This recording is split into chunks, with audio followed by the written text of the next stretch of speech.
Boa noite, irmãos.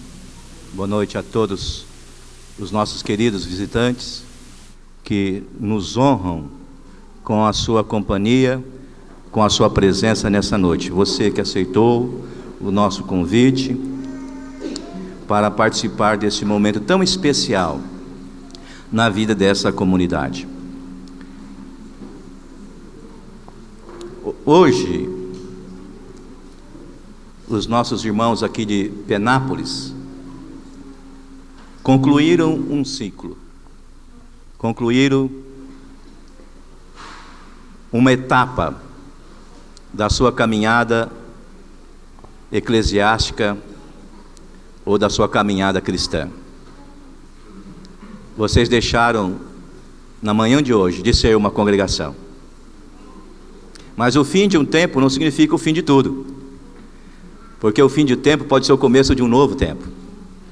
E esse novo tempo começou hoje pela manhã, quando a comissão designada pelo presbitério de São José do Rio Preto, aqui reunida, cumprindo o propósito que lhe foi confiado, constituiu e organizou a igreja, a então congregação de Penápolis, que a partir de hoje se tornou Igreja Presbiteriana de Penápolis.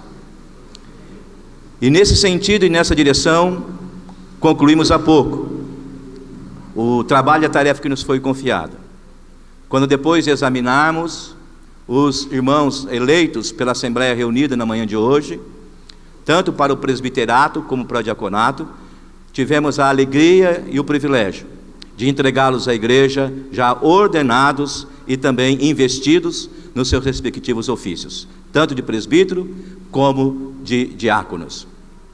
Mas temos um motivo ainda muito especial para darmos graças a Deus nessa noite, porque este é o primeiro culto que nós aqui estamos realizando para o louvor da glória desse Deus tão bondoso, tão maravilhoso, consagrando a Ele esse edifício, consagrando a Ele este lugar, consagrando a Ele esse prédio, para ser lugar da sua habitação.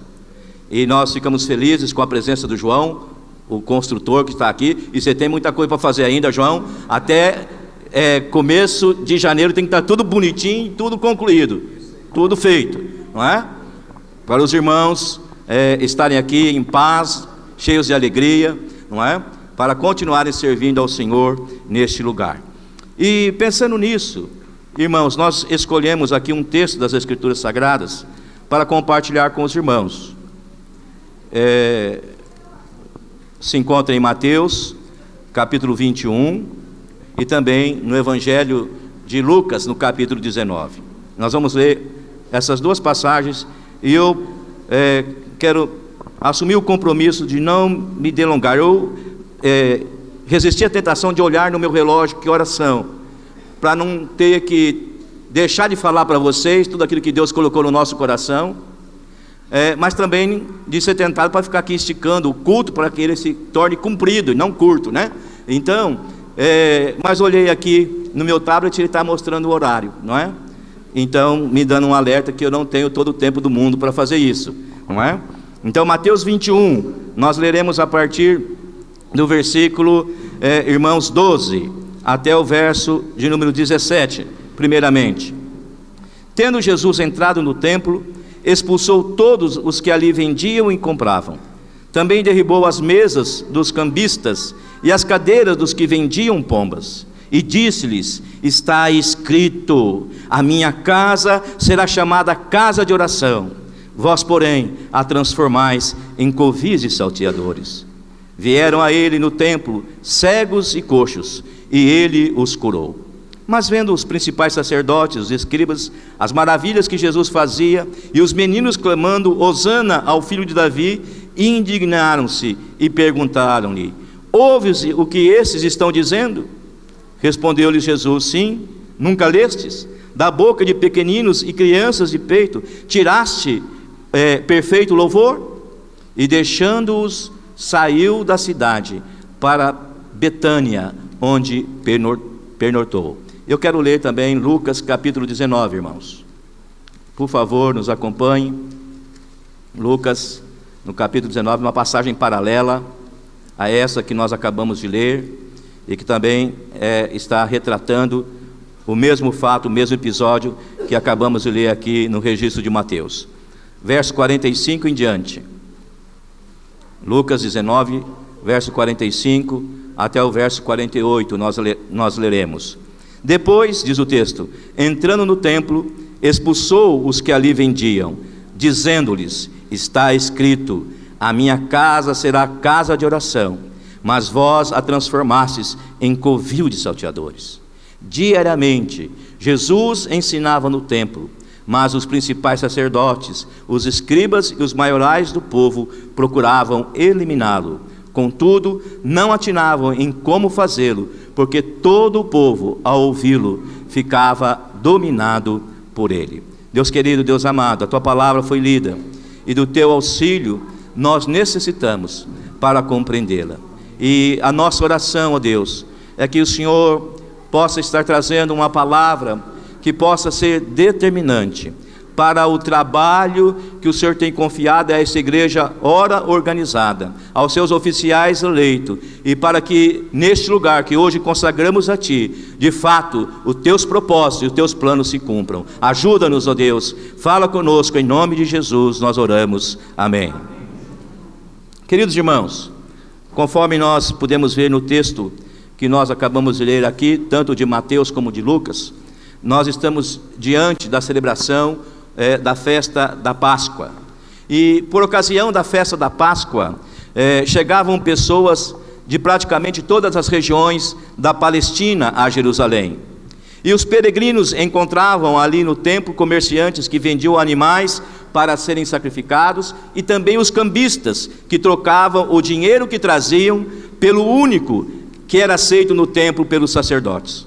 Além das ofertas, todo judeu maior de 20 anos tinha de pagar um imposto aos sacerdotes. Assim, tanto os comerciantes como os cambistas usavam o templo para fazer negócio, que por sua vez davam aos sacerdotes uma comissão. E Jesus, no entanto, numa atitude aqui inusitada e que nos parece nada a ver com essa festa de celebração que nós estamos aqui, não é? Chega ali e, contrariado com o que ele vê, desgostoso com aquilo que estava sendo praticado naquele lugar, toma uma atitude radical, dizendo àqueles que ali comercializavam, tanto os que compravam como os que vendiam, que a casa que ali estavam recebendo aquelas vidas, a casa na verdade do seu pai, era para ser reconhecida e chamada como casa de oração para todos os povos. Irmãos, nós cremos que encontramos nesse episódio aquilo que nós precisamos entender como igreja organizada que agora os irmãos são, e como casa de Deus, que aqui aonde aflui, aonde o povo se reúne para louvar ao Senhor, algumas marcas e características que ajudam a manter a identidade da igreja, para que não ocorra aqui em Penápolis, neste lugar, o que aconteceu no passado lá no templo, quando Jesus na Páscoa esteve ali naquele lugar, como fazia de costume. Quero pensar na igreja a partir desse episódio lá no templo, como que ela pode então se manter fiel ao propósito de Deus para a sua vida, como ela pode se manter pura aos olhos do Senhor, e como ela pode preservar a sua identidade e ser de fato aquilo que Deus destinou que ela seja nessa cidade, que é bênção para todas as famílias, bênção para todos os povos. Gostaria que vocês pensassem e refletissem comigo nesse sentido. E a primeira coisa, meus irmãos, que nós encontramos aqui nesse texto, que deixa muito claro para o nosso coração, como Jesus deixou, é que este lugar, que ora nos aqui encontramos reunidos, e que a igreja que aqui hoje foi constituída e organizada, foi chamada, acima de tudo, meus irmãos, para ser o povo que ora, e essa casa de oração. É isso que nós precisamos entender. Essa é a primeira coisa que Jesus destaca nessa passagem que lemos, que a igreja mantém a sua identidade, sendo casa de oração para todos os povos. Conforme o texto lido nos mostra, meus irmãos, Jesus não gostou nem um pouco daquilo que viu quando chegou ali no templo.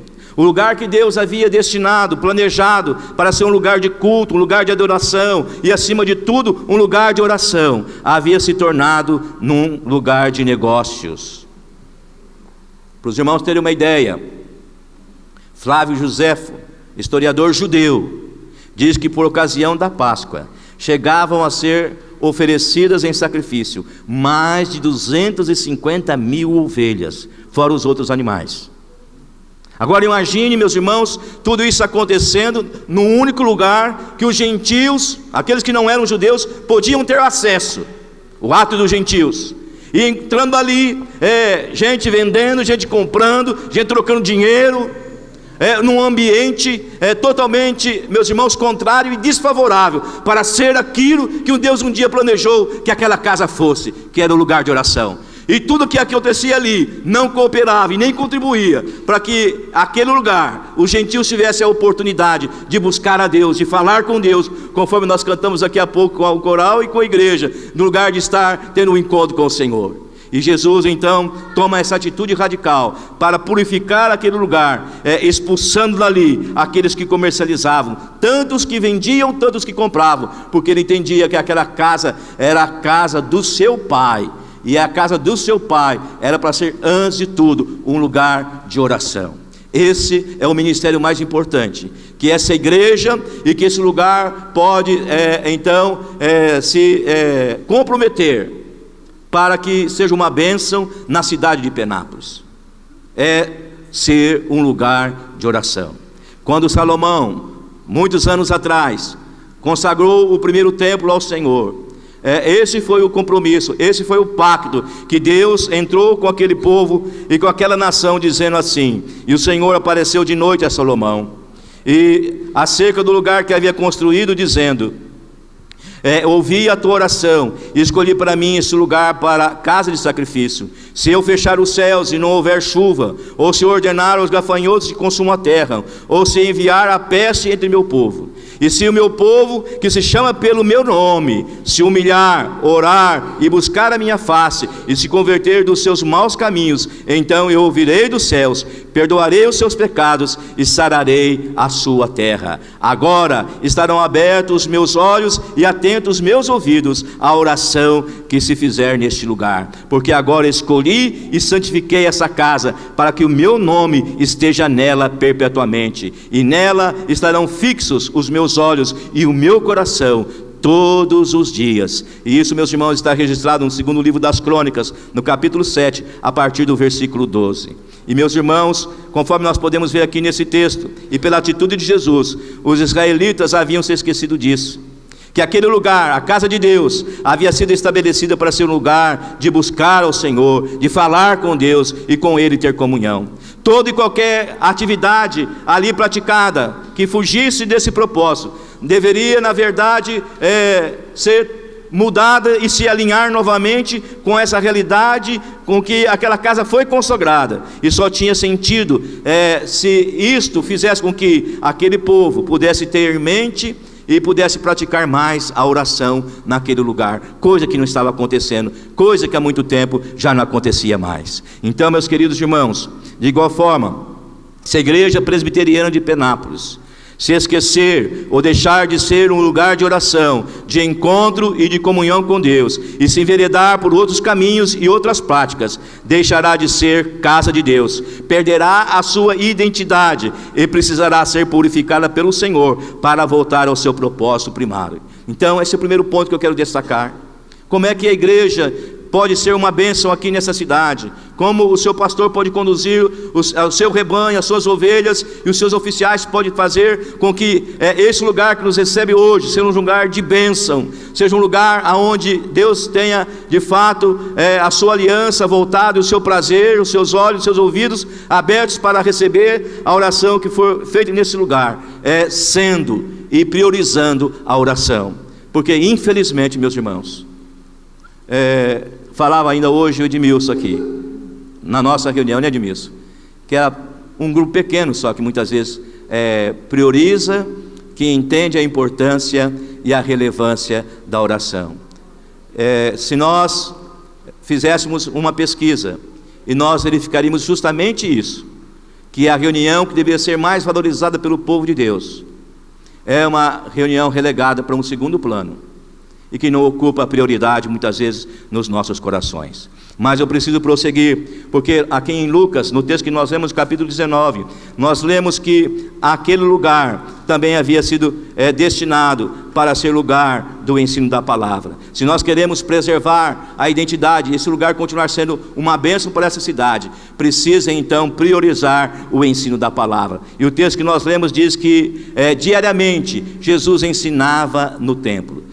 Duas coisas levavam o Senhor Jesus ao templo: ou ele ia para orar, ou ele ia para ensinar, para ministrar a palavra. E nós precisamos entender isso, que esse lugar só terá uma participação significativa, e só cumprirá o seu propósito diante de Deus, e só será um lugar abençoado por Deus, quando estiver priorizando a palavra de Deus, quando a palavra de Deus tiver prioridade na vida dessa igreja e dos seus membros. Priorizar a palavra de Deus. Eu gosto quando leio o livro de Atos, e que fala também de igrejas que foram plantadas, de igrejas que foram organizadas, não é?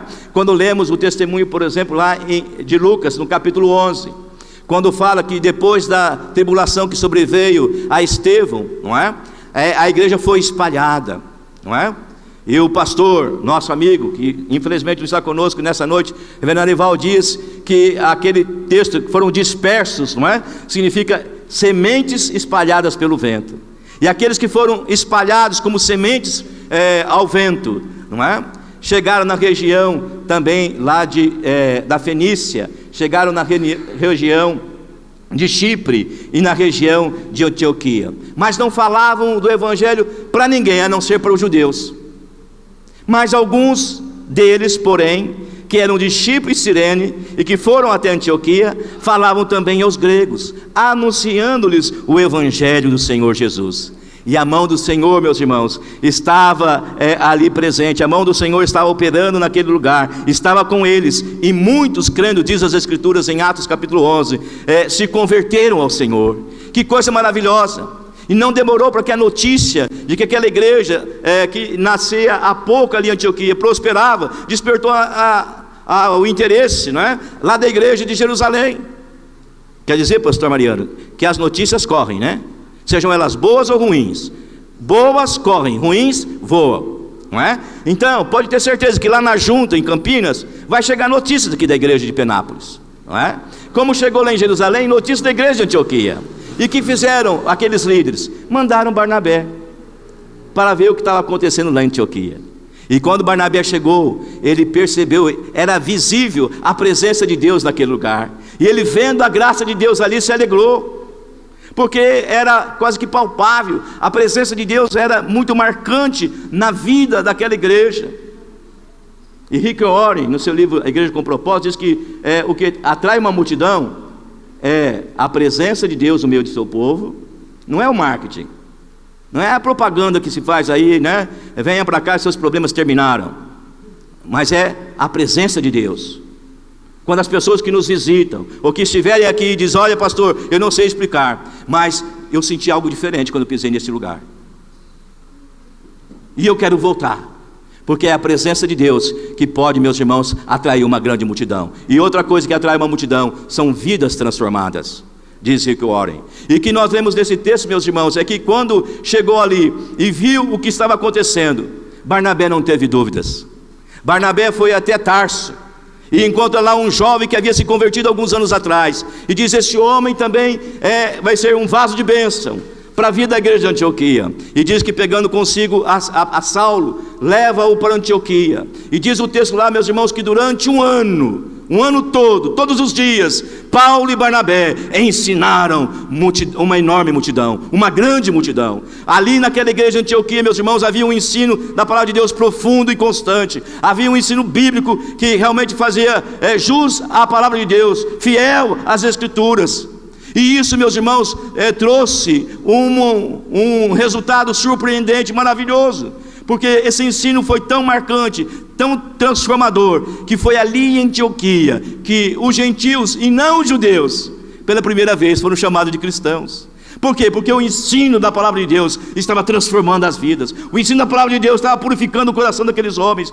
O ensino da palavra de Deus estava trazendo esperança para aqueles corações. O ensino da palavra de Deus estava treinando aquela multidão para que eles fossem tudo aquilo que Deus planejou que eles fossem naquela cidade. Por isso, pastor Isaías, não deixe de pregar a palavra de Deus. Insta, quer seja oportuno, quer não. Faça como Paulo exortava a Timóteo: prega a tempo e a fora de tempo, mas prega só a palavra de Deus, mas prega toda a palavra de Deus, para a glória do nome de Deus, porque é isso que faz desse lugar um lugar diferente, é isso que vai fazer desse lugar um lugar atraente, quando a palavra de Deus estiver no centro da vida dessa igreja e no coração dos seus membros. Então nós não podemos abrir mão, meus irmãos, das escrituras sagradas, não podemos abrir mão da palavra de Deus, porque era isso que Jesus fazia quando ia ao templo. Ele ia ou para orar, ou ele ia para ensinar, e ministrava ali, e investia o seu tempo, para que aqueles que o ouviam fossem então ensinados, fossem orientados e aprendessem a vontade de Deus para as suas vidas. E é isso que fazia, meus irmãos,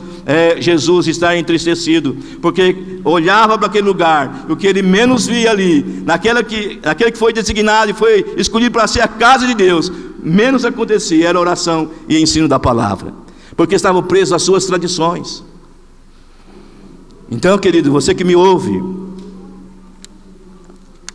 você que está aqui nessa noite, pode ter certeza que uma das marcas da verdadeira igreja é que essa igreja só é verdadeira quando ela é fiel na exposição das escrituras sagradas. Não tem eu acho isso, eu penso aquilo, não está na Bíblia, mas é bom. Se não está na Bíblia, não perca tempo. Ainda que funcione, como disse certas vezes um senhor para um dos pastores que hoje não está mais no quadro da igreja presbiteriana: pastor, eu sei que não é bíblico, eu sei que não está nas escrituras, mas funciona. É o pragmatismo que hoje se vê por aí. Não importa se é certo, o importa é se dá certo. E tem muita gente arrastada por essa filosofia que contraria e entristece o coração de Deus. Por isso, sejam vocês como aqueles crentes da Bereia, que ao ouvir o que os apóstolos pregavam, iam examinar se aquilo conferia com as escrituras, se estava de acordo com a palavra de Deus, para só assim dar assento àquela palavra no coração deles. Então que Deus nos abençoe e abençoe essa igreja, para que seja um lugar onde a palavra de Deus tenha prioridade, um lugar onde a palavra de Deus seja ensinada, um lugar onde a palavra de Deus seja valorizada, um lugar onde a palavra de Deus seja amada. E eu quero concluir, meus irmãos, porque além de ser um lugar de oração, um lugar que prioriza o ensino da palavra de Deus, para ser bênção nessa cidade, é preciso que junto com a doutrina, junto com a ortodoxia, alguma outra coisa esteja presente e acompanhe. Porque quando nós vemos o texto que nós lemos lá de Mateus, quando Jesus vai ao templo, diz as escrituras que muitos enfermos, cegos e coxos afluíam para aquele lugar, e todos foram curados pelo Senhor. Um lugar onde a graça de Deus se manifestava, um lugar onde o amor e o poder de Deus estava presente, um lugar onde aqueles que eram desprezados, aqueles que aos olhos do mundo não tinham valor, eram acolhidos, eram aceitos e eram abençoados. Então a minha oração, o meu desejo nessa noite é que esse lugar que hoje nos recebe seja acima de tudo reconhecido nessa cidade como um lugar de graça, onde a misericórdia de Deus, o amor de Deus se revela e se manifesta de maneira visível e verdadeira e real. Diz a palavra de Deus que o poder de Deus estava com Jesus, e chegando a ele no templo cegos e coxos, ele os curou a todos. Mais uma vez podemos entender a razão da revolta de Jesus.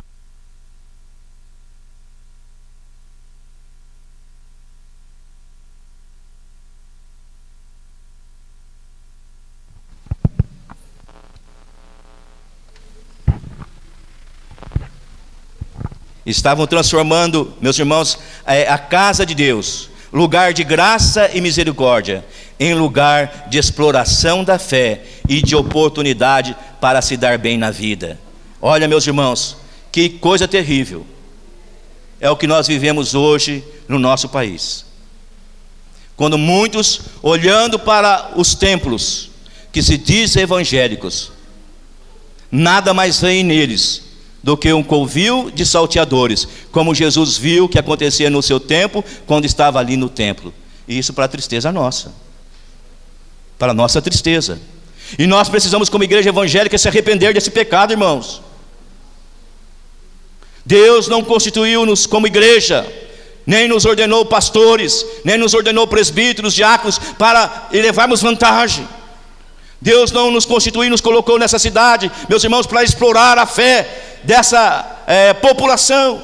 Deus nos chamou para abençoar esse povo. Deus nos chamou, meus irmãos, para sermos bênção aonde formos. Deus nos chamou para sermos sal dessa cidade, luz para esse povo que aqui habita, que aqui mora. Deus nos vocacionou para isso, meus irmãos. A vocação de Abraão é a nossa vocação. Agora começa a cidade, vai perceber e vai desfrutar o amor de Deus, se não for através da sua vida, se não for através de nós. Nós não podemos apenas ser boca de Deus, nós precisamos ser as suas pernas, precisamos ser os seus braços. Nós precisamos, meus irmãos, através de nós, continuar demonstrando aqueles que Deus coloca na nossa vida, no nosso caminho, abençoadores, pessoas que sejam canais da graça e da bênção de Deus. Não pode ser diferente, meus irmãos. Jesus estava muito entristecido naquele dia, quando olhando para a casa de Deus, percebeu, discerniu que haviam corrompido o seu propósito e a sua vocação. Aqueles líderes religiosos, tão apegados às suas tradições, faziam vistas grossas a esse pecado, a esse comércio que ali acontecia no templo, pois também lucravam com ele. Na verdade, essa inversão de valores foi identificada por Jesus muitas vezes, não só nessa ocasião em que ele purifica o templo, mas em outras ocasiões, quando, por exemplo, guardar o sábado era mais importante de curar uma pessoa doente, paralítica, e que já havia enfermos há 38 anos, ou aquele homem da mão mirrada. Era uma inversão de valores. Jesus dizia para ele: olha, se no sábado a ovelha de vocês, o boi de vocês cai num buraco, vocês vão lá, tiram, levantam, resgatam, mas vocês não têm no coração a compaixão de entender que no sábado Deus pode abençoar vidas, salvar vidas. Por isso, quando pegaram aquele paralítico levando a sua cama, né? Quem é que te ordenou isso? Foi o mesmo que me curou. Toma o teu leite e anda. Perdoados são os teus pecados. Irmãos, nós precisamos entender isso. Nós precisamos resgatar essa nossa vocação, esse propósito com que Deus nos separa para Ele, e que essa casa hoje é consagrada para Ele. Que esse lugar seja um lugar onde as pessoas cansadas e aflitas dessa cidade possam encontrar descanso para suas almas. Que esse lugar, meus irmãos, aqui hoje consagrado ao Senhor, possa ser o lugar aonde as pessoas possam encontrar esperança para os seus corações, um motivo, uma razão verdadeira para viver e não apenas existir. Que Deus tenha misericórdia de nós. Deus tenha misericórdia da igreja, ora organizada, dos seus oficiais, ora eleitos, ordenados e investidos, para que possam trabalhar, possam assumir esse compromisso de ser aquilo que Deus planejou que vocês sejam nessa cidade, sendo um lugar de oração, sendo um lugar onde a palavra de Deus é priorizada, e sendo um lugar onde a graça de Deus se manifesta. Mais do que crescer, mais do que ser um lugar onde nos sintamos bem, nós precisamos entender que a igreja precisa se comprometer em ser aquilo que Deus quer que ela seja: um lugar de oração, coluna e baluarte da verdade, e um lugar de misericórdia, aonde a graça de Deus se manifeste. Esse é o desejo do nosso coração, é aquilo que Deus colocou no nosso coração para deixar e repartir com vocês nessa noite, queridos irmãos. E eu quero continuar tendo notícias boas de vocês, porque mais do que irmãos, eu tive a oportunidade de fazer nesses 6 anos aqui amigos, companheiros de caminhada. E nós, com muita alegria, que entregamos hoje à cidade de Penápolis. Mais uma igreja organizada e mais um templo edificado. É verdade que nós vamos concluir ainda, não é? Quem sabe da próxima vez, não sei se esse ano ou no ano que vem ainda, não é? Vai estar mais arejado um pouquinho, né? Vai estar mais um fresquinho, não é? Com certeza, porque o nosso Deus é bom e o nosso Deus nos surpreende sempre. Faz mais daquilo que pedimos e pensamos, conforme o seu poder que opera em nós.